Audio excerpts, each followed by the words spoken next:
यह एक प्रसिद्ध पंचतंत्र की कहानी है जिसमें शेर और गीदड़ के बीच एक दिलचस्प संवाद होता है। कहानी कुछ इस प्रकार है।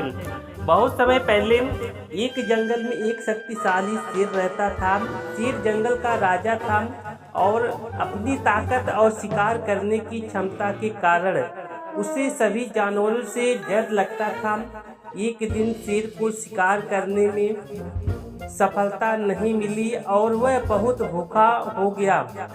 शेर भूखा और कमजोर महसूस कर रहा था, इसलिए उसने सोचा कि उसे अब किसी की मदद की जरूरत है। तभी उसकी नज़र में एक गीदड़ पर पड़ी जो बहुत चालाक था। गीदड़ शेर के पास आया और बोला, महाराज, आप इतने शक्तिशाली हैं, लेकिन आज आप थोड़ा कमजोर दिख रहे हैं। क्या बात है? शेर ने कहा, मैं बहुत भूखा हूँ, लेकिन आज शिकार नहीं कर पा रहा हूँ। गीदड़ ने सोचा कि अगर वह शेर की मदद करेगा तो उसे भी कुछ खाने को मिल जाएगा। उसने कहा, महाराज, मैं आपकी मदद कर सकता हूँ। मैं जानता हूँ कि इस जंगल में कहाँ कहाँ शिकार मिलेगा। अगर आप चाहें तो मैं आपके शिकार की व्यवस्था कर सकता हूँ। शेर ने गीदड़ की बात मानी और उसे शिकार खोजने भेजा।